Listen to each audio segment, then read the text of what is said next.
Hey guys, welcome back to another video. और आज की वीडियो जो होने वाली है वो ब्रेजा के ऊपर होने वाली है। अभी हम लोग जा रहे हैं ब्रेजा की सर्विस करवाने, जो कि इसकी सेकंड सर्विस होने वाली है। अभी सेकंड सर्विस जो होती है ना आपकी, या तो वो 5000 किलोमीटर पे होती है या फिर 6 महीनों में होती है। अब मेरी गाड़ी को अभी 6 महीने तो हुए नहीं है, अभी इसको हुए हैं लगभग 5 महीने। और 5 महीने में मेरी गाड़ी चली गई है 5421 किलोमीटर। तो 5000 से थोड़ी सी मतलब 421 किलोमीटर ज़्यादा चली गई है।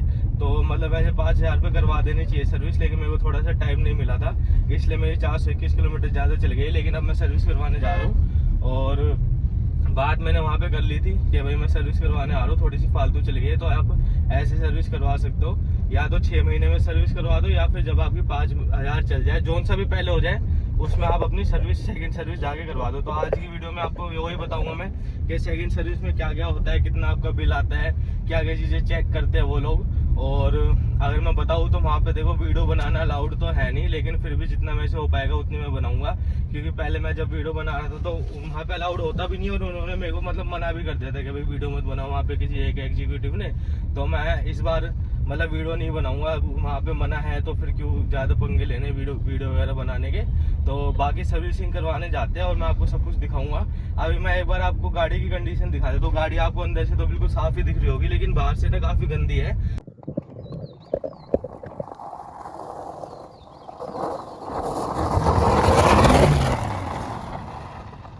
गाइस एक बार मैं आपको कंडीशन और दिखा देता हूँ गाड़ी की अभी कैसी हो रखी है।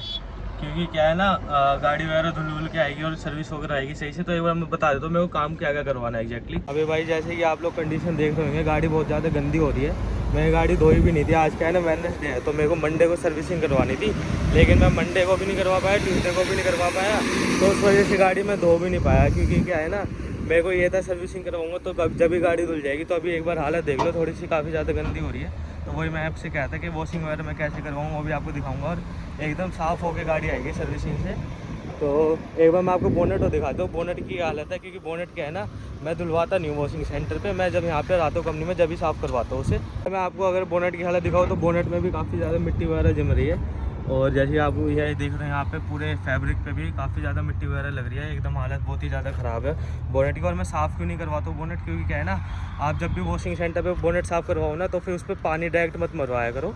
जब भी साफ़ करवाओ तो हल्का सा स्प्रे करके बस ऐसे ऐसे मरवा दिया करो, और उसके बाद कपड़ा लगवा दिया करो। तो उससे क्या है ना, इंजन काफ़ी ज़्यादा साफ़ हो जाता है। और अगर पानी आप डायरेक्टली मरवाओगे ना, तो फिर उसमें अंदर पानी जाने में और चीज़ें ख़राब होने की चांसेस रहते हैं, तो इसलिए। और बाकी पॉलिश वगैरह आप लगवा सकते हो इंजन पे। ये जो यहाँ पे ब्लैक कलर के आपको हिस्से वगैरह दिख रहे हैं, उससे पॉलिश से कोई दिक्कत होती नहीं है। ये टायर वगैरह की हालत भी देख लो आप, टायर वगैरह में भी काफ़ी ज़्यादा मिट्टी वगैरह लग रही है। और इसके जो डुअल प्रीसीजन कट टायर्स है वो एकदम वाइट दिख रहा है ब्लैक की जगह। देखो अब आपने कंडीशन तो देख ली होगी, गाड़ी को काफ़ी ज़्यादा गंदी हो रही है बाहर से। और इंजन बेस जो है ना गाड़ी का, वो भी काफ़ी ज़्यादा गंदा हो रहा है। इंजन में वैसे ना यूजुअली जब भी बाहर से साफ़ वगैरह करवाता हूँ ना, तो इंजन पे पानी अपने सामने ही मरवाता हूँ हल्का फुल्का सा।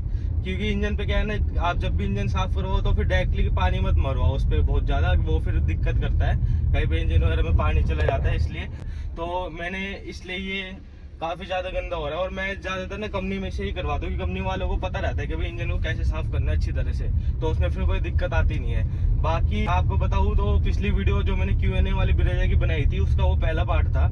अभी उसका सेकंड पार्ट भी आने वाला है, और उसमें ना उस पार्ट में भी काफ़ी कंफ्यूजन थी लोगों की। एक तो सुजुकी कनेक्ट को लेके, वैसे मैंने सुजुकी कनेक्ट की एक डेडिकेटेड वीडियो बनाई हुई है, और उसमें मैंने सारा उसमें बताया हुआ है। लेकिन मैंने कुछ क्वेश्चंस मतलब थे लोगों के, उसके आंसर दिए थे पिछली वीडियो पे। तो उसमें भी क्वेश्चन आ रखे थे लोगों के कि भाई सुजुकी कनेक्ट पेड होता है या फिर आपको फ्री मिलता है। देखो सुजुकी कनेक्ट आपको सिर्फ गाड़ी के टॉप मॉडल में मिलता है, टॉप मॉडल से नीचे वाले में नहीं मिलता। और ये ना आपको वैसे तो फ्री मिलता है, लेकिन इसके जो चार्जेस होते हैं ना पहले से लगाए होते हैं कंपनी वालों ने। तो ये आपको मिलता है 3 साल के लिए, जिसमें कंपनी वाले आपके कुछ 12,900 समथिंग रुपीज़ आपके चार्ज करते हैं। और 3 साल के बाद आप इसको रेन्यू करवा सकते हो।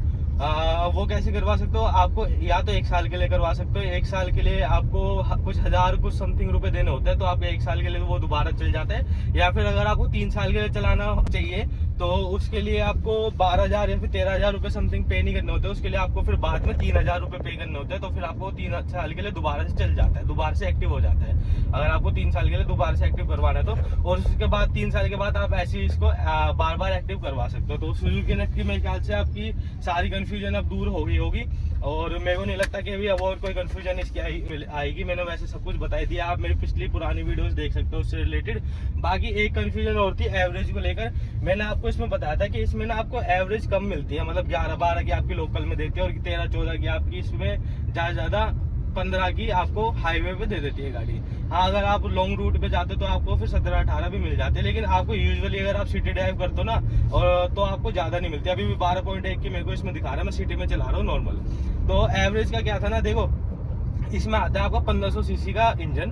गाड़ी आपको मतलब सब कॉम्पैक्ट एसयूवी मिल जाते हैं, लेकिन आप अगर कंपटीशन देखो ना तो बाकी सब कॉम्पैक्ट एसयूवी में आपको 1000 लीटर टर्बो या फिर 1200 सीसी का इंजन मिलता है, लेकिन इसमें आपको 1500 सीसी का इंजन मिलता है, जो कि आपको कॉम्पैक्ट एसयूवीज में मिलता है। जैसे कि आपको ग्रैंड विटारा में मिल जाता है, सेल्टोस में मिल जाता है और क्रेटा वगैरह में मिल जाता है। तो इसमें ना एवरेज आपको कम ही मिलती है। आपको ऐसा लगता है कि भाई मैं सब कॉम्पैक्ट एसयूवी चला रहा हूँ, लेकिन फिर भी मेरे को एवरेज नहीं मिल रही।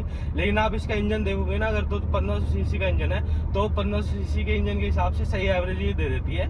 और बड़े इंजन होने की वजह से थोड़ी सी एवरेज इसकी ड्रॉप हो जाती है, कम हो जाती है। अच्छा, अब आप लोगों को लगेगा कि भाई सेल्टोस हो गई वो कॉम्पैक्ट एसयूवी है, तो फिर उनका साइज वगैरह बड़ा रहता है, तो फिर उसके हिसाब से अगर वो कम एवरेज देती है तो ठीक है, लेकिन इसका तो साइज भी कम है, तो इसको थोड़ा ज़्यादा एवरेज देना चाहिए। तो फिर मैं आपको बता दूं कि भाई ऐसा नहीं है। जो बॉडी वेट रेशियो रहता है, फिर बॉडी वेट वगैरह रहता है गाड़ियों का साइज वगैरह, उसमें ज़्यादा डिफरेंस नहीं आता है। ये 4 मीटर लंबी गाड़ी है, वो थोड़ी सी 4 मीटर से थोड़ी सी ज़्यादा रहती है बड़ी, और वेट में भी ज़्यादा डिफरेंस नहीं रहता, तो फिर एवरेज पे इतना डिफरेंस पड़ता नहीं है। ठीक है, इस इंजन के साथ वो वाली गाड़ियां भी इतनी एवरेज देती है और ये भी इतनी देती है, क्योंकि ज्यादा फर्क है नहीं दोनों गाड़ियों में।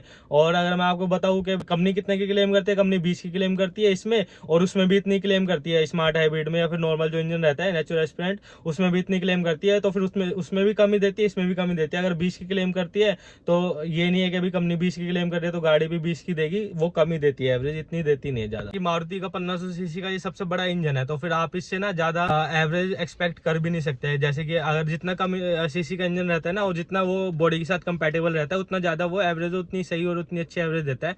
अभी मान लो अगर मारुति की बेलेनो में 1200 सीसी का इंजन आ रहा है, तो वो थोड़ी ज्यादा एवरेज देगा। अब ये मारुति का सबसे बड़ा इंजन है इस टाइम पे 1500 सीसी का, जो कि ज्यादातर गाड़ियों में आता है, एक्सेल 6 वगैरह में भी आता है, जो कि और भी बड़ी गाड़ी है इससे, मतलब कि उसके लेंथ वगैरह ज्यादा लंबी है, तो इससे आप ज्यादा एक्सपेक्ट कर भी नहीं सकते एवरेज। इतना बड़ा मतलब जितने बड़ा इंजन रहता है उतनी एवरेज कम हो ही जाती है, आप लोगों को पता ही है। बात करूँ पुरानी ब्रेजा की, तो फिर मैंने पुरानी ब्रेजा के ओनर से भी पूछा, तो फिर उनकी ब्रेजा भी इतनी एवरेज दे रही है जितनी की नई वाली एवरेज दे रही है, तो फिर वो सेम ही बात रहती है। सर्विस एग्जीक्यूटिव से जाकर पूछूंगा कि भाई इसकी एवरेज में कितनी एवरेज देती है, क्योंकि वो क्या है ना, सर्विस एग्जीक्यूटिव पुरानी ब्रेजा की सर्विसिंग भी करते हैं, जिसमें सेम लीटर का इंजन मिलता है, और इसकी भी सर्विसिंग करते हैं। तो उनसे एक बार हम लोग जाकर अभी पूछेंगे कि भाई सर्विस का मतलब एवरेज का क्या रहता है, ज्यादा बढ़ेगी अभी या फिर इतनी देती है या फिर क्या है। लेकिन अगर मैंने और लोगों से भी पूछा ना, तो उनकी ब्रेजा की भी लगभग इतनी ही एवरेज देती है।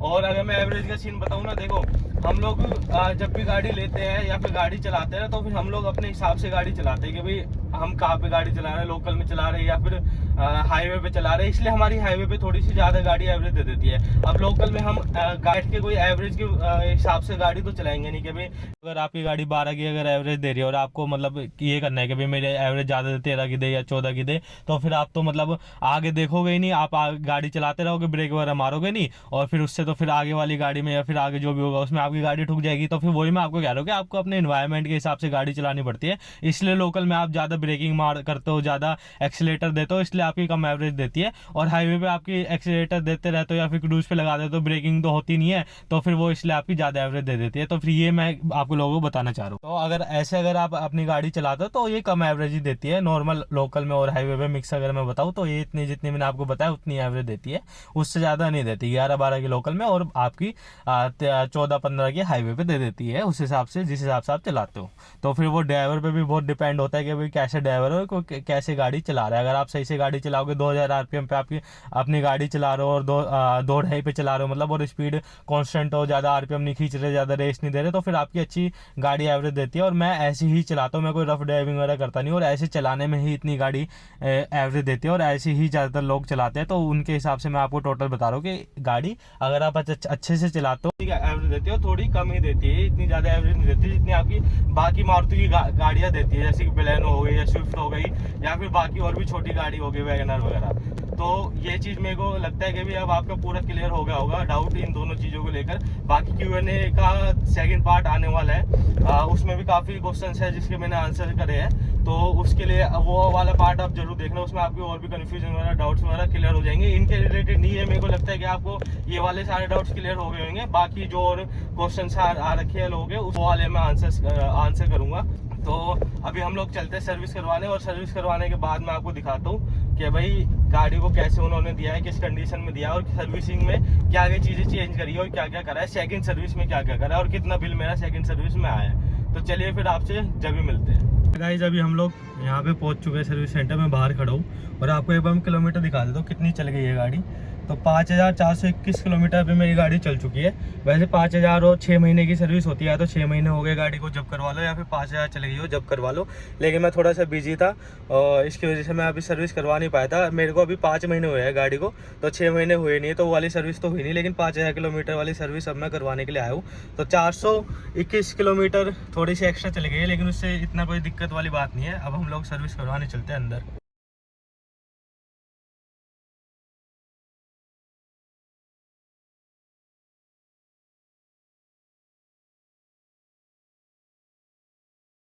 भैया सर्विस 5421।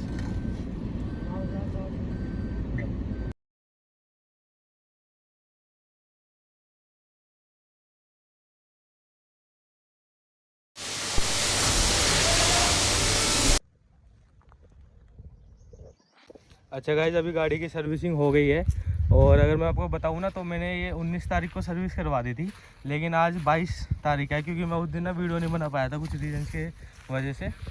तो 2 दिन के गैप के बाद मैं आपको गाड़ी दिखा रहा हूँ। अगर मैंने आपको गाड़ी की कंडीशन दिखाऊँ तो पहले दिखाई थी, तो उसके हिसाब से ना गाड़ी सर्विसिंग उन्होंने कर दी थी और गाड़ी साफ़ भी उन्होंने कर दी थी, वॉशिंग भी उन्होंने करवा दी थी। लेकिन अगर मैं आपको बात बताऊँ ना तो सर्विसिंग में चेंज वगैरह क्या हुआ था, जितने भी मतलब सेकंड सर्विस थी, ज़्यादा सर्विस थी नहीं। फर्स्ट सर्विस जो आपकी होती है ना उसमें आपका टॉपअप वगैरह कर देते हैं, जो आपका कूलेंट वगैरह या फिर किसी भी चीज़ की कमी रहती है ना तो उसको टॉपअप कर देते हैं, तो वो चीज़ें मतलब फिर फुल हो जाती है। अब सेकंड सर्विस में भी यही करते हैं, सेकंड सर्विस में ज़्यादा कुछ नहीं करते, पूरा चेकअप कर लेते हैं कि भी आपकी गाड़ी में कुछ कमी वगैरह तो नहीं है, और जिस भी चीज़ में मतलब थोड़ा टॉपअप की ज़रूरत रहती है ना तो उस चीज़ को वो टॉपअप कर देते हैं, तो उसकी वजह से बिल वगैरह कुछ आता नहीं है।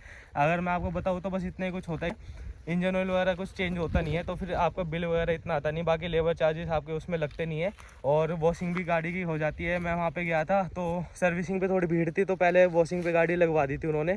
अगर मैं आप कंडीशन दिखाऊँ तो 2 दिन के बाद भी गाड़ी काफ़ी ज़्यादा साफ़ है।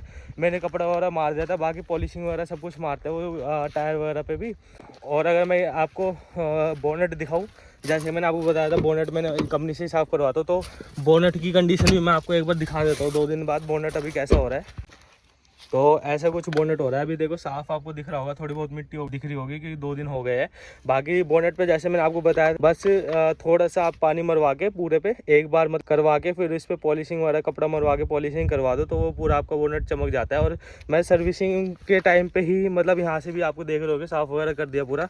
और मैं जब सर्विसिंग वगैरह कराता हूँ या कंपनी से वॉश करवाता हूँ ना, जब भी मतलब वो करवाता हूँ, अगर मैं कहीं बाहर से वॉश करवाता हूँ तो मैं उसको बोनेट को अपने सामने साफ़ करवाता हूँ कि भाई हाँ मैं सामने साफ़ करना है इसको, बस ऐसे एक बार पानी मरवाना पड़ता है, फिर आप अपना कपड़ा मरवा दो उस पर। बाकी गाड़ी की कंडीशन आपको मैंने दिखाई दी कि भाई गाड़ी बिल्कुल सही और चमका के पूरी दे रखी है कंपनी वालों ने।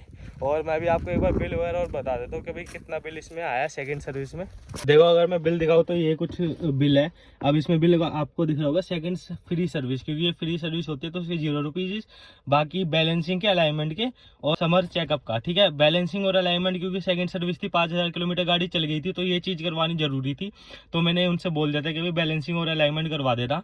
अगर मेरे को बैलेंसिंग या अलाइनमेंट में बाहर से करवा लेता या फिर उसकी ज़रूरत नहीं रहती तो फिर उसका कोई चार्जेस नहीं लगते, जैसे कि फर्स्ट सर्विस में कोई चार्ज उसके लगे नहीं थे, तो इन्होंने 550 रुपये चार्जेस काट के 1100 रुपये कर दिए थे। बाकी CGST और SGST लगा के 1298 का बिल टोटल बना था सेकंड सर्विस का। अगर मैं ये नहीं करवाता तो 0 रुपये बिल ही बनता जैसे कि फर्स्ट सर्विस में बनता है, लेकिन क्योंकि अलाइनमेंट वगैरह करवानी ज़्यादा ज़रूरी थी, क्योंकि अब 5000 किलोमीटर गाड़ी चल चुकी है, तो उसकी वजह से ये बिल हमारा 1200 रुपये का बना। और बाकी इसमें और कोई चार्जेस वगैरह लगते नहीं है। और ये बैलेंसिंग और अलाइनमेंट भी आप टाइम टू टाइम करवाते रहा करो, 5000 किलोमीटर पे करवाते रहे ना, क्योंकि क्या है ना 5000 किलोमीटर पे अलाइनमेंट बैलेंसिंग करवा लेना और क्रॉसिंग भी करवा लेना 10,000 किलोमीटर पे, जो मतलब आगे वाले टायर पीछे, पीछे वाले आगे। क्योंकि क्या है ना, जब हम इतनी महंगी गाड़ी लेते हैं तो उनके टायर वगैरह का भी ध्यान हमें रखना पड़ता है अच्छी तरह से।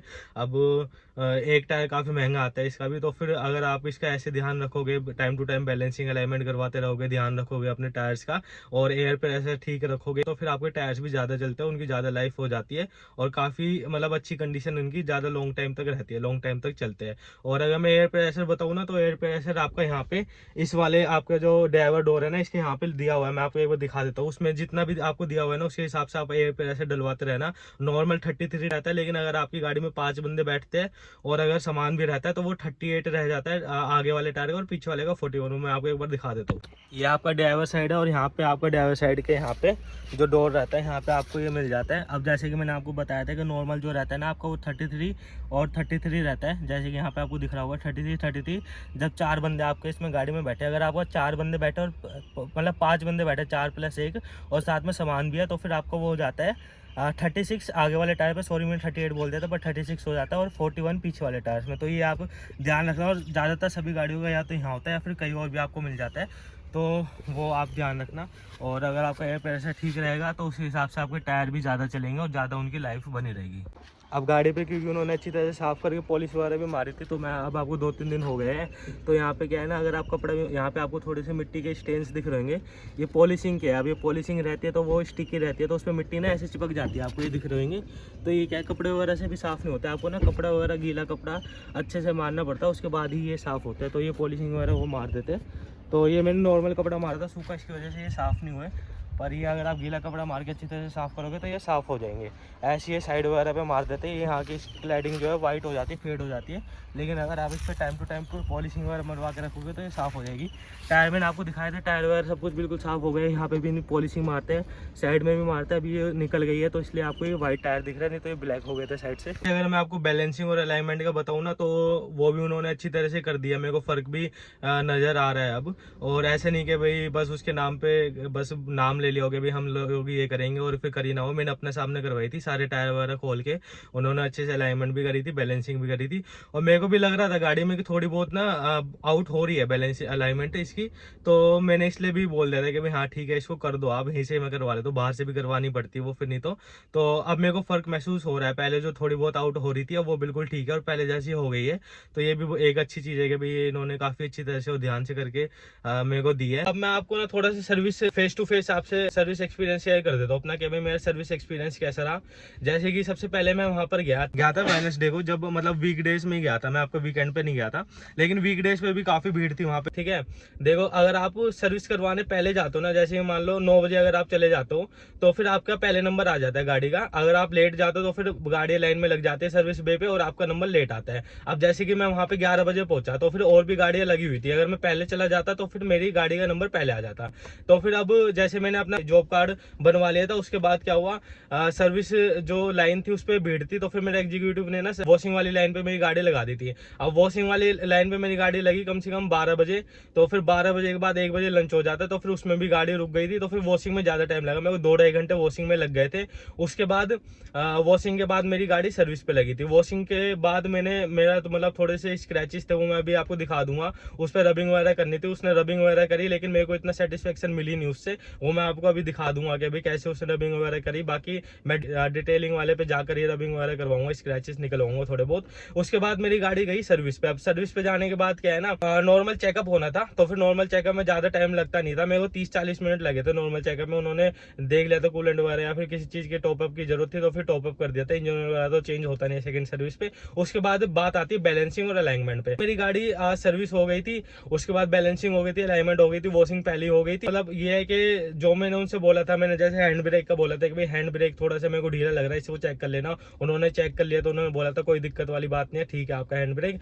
उसके बाद ये सब कुछ भी हो गया था। मेरे को मतलब जो मैंने उनसे बोला था उन्होंने वो सब कुछ करके दे दिया था और मेरे को कोई दिक्कत वाली बात नहीं हुई, वो कस्टमर की अच्छी तरह से सुनते हैं लोग। दूसरा जो बात थी ना टाइम की, अगर मैं आपको बताऊं तो देखो अगर आप जल्दी चले जाते हो ना और अगर आप पहली बात कर लेते हो कि भाई मैं कल 9 बजे आ जाऊंगा सर्विस करवाने, तो आपकी सर्विसिंग जल्दी हो जाती है, मेरे ख्याल से 2-2.5 घंटे में आपको गाड़ी पकड़ा देंगे, ठीक है। लेकिन अगर आप लेट जाते हो 11 बजे 12 बजे, जब गाड़ी आनी स्टार्ट हो जाती है और पहले से वहाँ पे गाड़ी रहती है, उसके बाद आपकी सर्विसिंग में टाइम लगता है। तो मेरे को हमेशा से यही प्रॉब्लम थी, फर्स्ट सर्विस में भी मेरे को टाइम ज़्यादा मिला था लगा था, और सेकंड में भी, क्योंकि मैं थोड़ा लेट गया था। तो मैं आपको यही सजेस्ट करूँगा कि आप लोग जल्दी चले जाया करो, और मेरे को कोई दिक्कत नहीं हुई सर्विस पे। बाकी जब मेरा जॉब कार्ड बन रहा था, चाहे फर्स्ट सर्विस हो या सेकंड सर्विस हो, उन्होंने मेरे को ना एक 350 की किट ऑफर करी थी, जिसमें आपको परफ्यूम मिलता है, और आपको कहते हैं कि भाई एक आपको वो दे देंगे, बॉडी पॉलिश दे देंगे बॉडी पे लगाने के लिए, वो 350 के ऐड कर देंगे। अब देखो, मैं पहले फर्स्ट सर्विस पे तो पता नहीं था, मैंने आपको फर्स्ट सर्विस वाली वीडियो पे दिखाई भी थी, जो उन्होंने मेरे को बॉडी किट दी थी। परफ्यूम उन्होंने मेरे को दिया नहीं था, मेरे को पहले बोला था परफ्यूम देंगे, फिर बाद में एंड में आके उन्होंने मना कर दिया कि भाई परफ्यूम अभी है नहीं, या फिर मतलब बहाने लगाने लग गए। अब मैं सेकंड सर्विस पे गया ना, सेकंड सर्विस पे भी वही बात आ गई कि भाई आपको हम ये देंगे। तो मैंने उनसे बोल दिया कि भाई मेरे को ऐसी कोई किट वगैरह नहीं चाहिए, आपने पहले भी नहीं दी थी, तो मैंने वो मना कर दिया था, ठीक है। अगर आप वो किट लेते हो तो उसके 350 रुपये का आपका बिल में प्राइस जोड़ देते हैं, वो उनकी वो रहती है, मतलब कि भाई इनका मतलब बिल बढ़वाना है, उनसे उनको फायदा होता है। तो फिर वो मैंने मना कर दिया था, वो मेरा कट गया। बाकी एक चीज और वो बोलते हैं आपको करवाने के लिए, अंडर बॉडी कोटिंग, जो वाटर प्रूफ कोटिंग रहती है ना, वो करवाने के लिए बोलते हैं। वो 2700 रुपए की मेरे को सेकंड सर्विस पे बताई थी, मेरे ख्याल से 2100 या फिर 2700 ही, मतलब फर्स्ट सर्विस पे भी बताई थी। उसमें क्या है ना, आपका रस्टिंग वगैरह की प्रॉब्लम नहीं आती है, नीचे आपके नीचे जो अंडर बॉडी है ना, उस पर आपको कोटिंग कर देते हैं। और उसमें ये रहता है कि एक बार 2700 रुपये दे के आप कोटिंग करवाओ, फिर आपको अगर हर सर्विस पे कोटिंग करवानी है दोबारा से, तो आपकी वो फ्री में हो जाती है। तो वो मैंने फर्स्ट सर्विस पे मना कर दी थी, क्योंकि भाई अभी देखो नई गाड़ी है, अभी इतनी कोई जरूरत पड़ती नहीं, और मेरी कोई गाड़ी पानी में ज्यादा चलती भी नहीं है ना, खड़ी रहती है। उसके बाद अब सेकंड सर्विस पे भी वही बात है, उन्होंने बोला कि भाई ये कोटिंग करवा लो, तो मैंने वो भी हटवा दी, क्योंकि मेरे को जरूरत नहीं लगी। अगर आपको लगता है कि भाई आपको जरूरत है, आपकी गाड़ी पानी में चलती है, पानी में खड़ी रहती है ज्यादा, तो आप वो करवा सकते हो, लेकिन मेरे को जरूरत लगी नहीं। बाकी अगर मेरे को जरूरत होगी तो मैं थर्ड मतलब 10,000 किलोमीटर वाली जो सर्विस रहती है, मेन सर्विस जो रहती है जिसमें ज्यादा बिल आता है, उसमें वो करवा दूंगा, लेकिन मेरे को अभी तो जरूरत पड़ी नहीं। बाकी अगर मैं बात करूँ सेकंड सर्विस की, तो सेकंड सर्विस भी मेरी हो गई है, और थर्ड सर्विस जो मेरी अब होगी ना, वो मेन सर्विस होगी, जिसमें इंजन ऑयल वगैरह चेंज होगा। और मैंने एवरेज उनसे बोला था, जैसे सर्विस एग्जीक्यूटिव से मैंने एवरेज का पूछा था कि भाई आप ब्रेजा की सर्विसिंग करते हो, तो एवरेज का मेरे को बताओ कि एवरेज इसकी बढ़ेगी या फिर इतनी ही रहेगी। तो उन्होंने मेरे को बताया था कि देखो, ब्रेजा की सर्विस एवरेज जो रहती है ना, वो इतनी ही रहती है यूजुअली, लेकिन अभी आपका थर्ड सर्विस पे इंजन ऑयल वगैरह चेंज होएगा, थोड़ी गाड़ी और ज़्यादा किलोमीटर चलेगी, 10,000 किलोमीटर, तो थोड़ी सी एवरेज माइलेज आपके 1-2 पॉइंट बढ़ सकती है। तो उन्होंने बोला था, जैसे अगर अभी 11-12 की दे रही है ना, तो 12-13 की आपकी लोकल में दे देगी, और 14-15 की आपकी हाईवे पे दे देगी उसके बाद। तो ये उन्होंने मतलब कंपनी के एग्जीक्यूटिव्स ने मेरे से बोला था। तो उसके बाद देखते हैं अगर इतना फ़र्क पड़ता है तो। लेकिन अभी तो इतनी ही दे रही है, और इतनी ही दी, सर्विस के बाद भी इतनी दे रही है, अभी 1-2 दिन मेरे को हो गए हैं। बाकी तो यही मेरा एक्सपीरियंस रहा था, जो कि मैंने आपको सब कुछ बता दिया। और अगर मैं वॉशिंग की बात बताऊं ना, तो फिर आप अगर कंपनी में वॉशिंग करवाने जाते हो, जैसे कि मतलब आपको सिर्फ गाड़ी वॉश करवानी है, क्योंकि वहाँ पे अच्छी तरह से वॉश करते हैं, मशीन वगैरह रहती है, हर एक बंदा रहता है, तो आपकी वो 500 रुपये में वॉश करते हैं गाड़ी, और 500 रुपये लेते हैं। मतलब मेरे को थोड़ा सा मतलब ज़्यादा लगा, लेकिन वहाँ पे क्या है ना, हर एक बंदे का एक एक काम रहता है कि भाई गाड़ी पानी कोई और मारेगा, और कपड़ा कोई और मारा है, सूखा कपड़ा कोई और मारेगा, लेकिन वहाँ पे हर एक बंदे काम रहते हैं। लेकिन उनको ना बहुत जल्दबाजी रहती है, वो जल्दबाजी में काम करते हैं, लेकिन अच्छी तरह से गाड़ी साफ करके दे देते हैं, जैसे मैंने अभी आपको कंडीशन दिखाई वैसी, ठीक है। रबड़ मैंने लगवाई थी, जो बॉडी में मतलब डोर गार्ड्स होते हैं ना, वो वाली रबड़ लगवाई थी। अच्छा गाइस, ये तो मैंने मतलब जो बॉडी गार्ड होते, डोर गार्ड्स होते हैं, बाहर से लगवाए थे, ये मैंने सर्विस पे लगवा लिए थे। अगर मैं इनकी बात बताऊँ, देखो पूरा डोर अब कवर हो गया इनसे।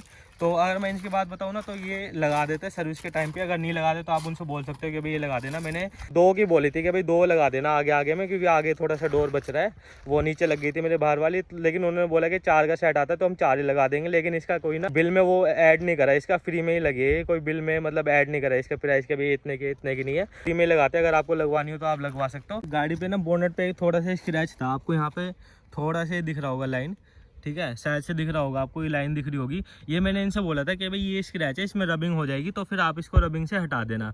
लेकिन उन्होंने रबिंग करी थी, उनके कोई मतलब बंदे ने, और रबिंग भी उन्होंने बेकार करी थी, ना स्क्रैच हटा, और ये रबिंग के सारे निशान आ रखे हैं। तो फिर रबिंग से तो मेरे को कोई सेटिस्फेक्शन मिली नहीं उनकी, रबिंग उन्होंने मेरे को सही करी नहीं थी। मेरे में थोड़े से और स्क्रैच है, थोड़े बहुत मतलब छोटे मोटे, तो मैं डिटेलिंग वाले पे जाकर ही वो सब कुछ ठीक करवाऊँगा इनसे। तो मेरे को मतलब अगर आपको करवानी है तो सही से करवाना, उनसे बोलना कि सही से करना।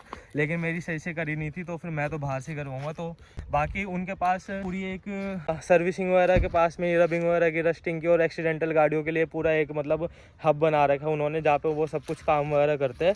तो वहाँ पे अगर मैं गाड़ी को दे देता तो फिर शायद से वहाँ पे सही से करके देते, लेकिन वहाँ पे टाइम लगता। तो अगर वो अपनी प्रॉपर वर्कशॉप पे लेकर जाते ना, मतलब कि भाई वर्कशॉप में लेकर अंदर जाकर रबिंग वगैरह करते उनके जो प्रोफेशनल लोग रहते हैं, तो मेरे ख्याल से वो सही कर देते, क्योंकि कंपनी का काम है, कंपनी का काम ऐसे बेकार तो रहता नहीं है। लेकिन उन्होंने क्या करा, जो वहाँ पे कोई मतलब वॉशिंग वाला बंदा रहता है ना, उसने ही आकर रबिंग करनी, मतलब रबिंग वो रहता है रबिंग वाला पेस्ट, वो लेकर रबिंग करनी स्टार्ट कर दी और उससे सही से हुआ नहीं। तो मेरे ख्याल से वो मतलब उनका ये था कि भाई ठीक है, ये तो ऐसे निकलवा देंगे फ्री में, ये तो थोड़े बहुत स्क्रैचेस है, तो मेरे ख्याल से इसलिए वो हो गया। लेकिन अगर मैं प्रॉपर वर्कशॉप में ले जाके काम करवाता ना अपना रबिंग वगैरह का या पॉलिशिंग का, तो मेरे ख्याल से वो पूरा डेंट वगैरह अच्छी तरह से निकाल देते। तो ये मेरा एक्सपीरियंस है कि भाई आप जब भी रबिंग वगैरह करवाओ या फिर थोड़े बहुत स्क्रैचेस है जो रबिंग से निकल जाते हैं, और या फिर थोड़ा बहुत पेंट वगैरह निकला होता है, तो फिर वो प्रॉपर वर्कशॉप में करवाया करो मारुति की। मतलब ऐसे मत करवाया करो कि भाई वॉशिंग करवाते हुए कि भाई किसी ने भी आके कर दिया, ऐसे मत करवाना, ऐसे तो कैसे भी नहीं करवानी चाहिए। बाकी मैं उससे सेटिस्फाई हुआ नहीं, तो फिर मैं जो पेपर डिटेलिंग वाले होते हैं उन पर जाकर यही अब निकलवाऊंगा। ये मैंने आपको बता दिया कि ऐसा कुछ एक्सपीरियंस रहता है अगर आप रबिंग पॉलिशिंग वगैरह करवाते हो। तो एक चीज़ और मैं आपको बता दूं, जब भी आप सर्विस करवाने जाओ ना, तो वैसे तो जो सर्विस उनका बे रहता है, जो जहाँ पे सर्विस वगैरह होती है, वहाँ पे अलाउड होते नहीं है कस्टमर। तो उनके लिए ना एक वो बना रखा होता है, रूम बना रखा होता है, वहाँ पे ग्लासेस लगे रहते हैं, वहाँ से आप अपनी गाड़ी सर्विस होते हुए देख सकते हो।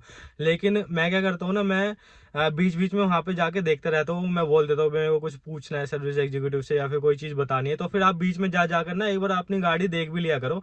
जो मैंने वॉशिंग करवाई थी इस बार, वॉशिंग मैंने अपनी पूरी अपने सामने करवाई थी, वहाँ पे कोई दिक्कत होती नहीं है, खुले में ही वो करते हैं वॉशिंग वगैरह।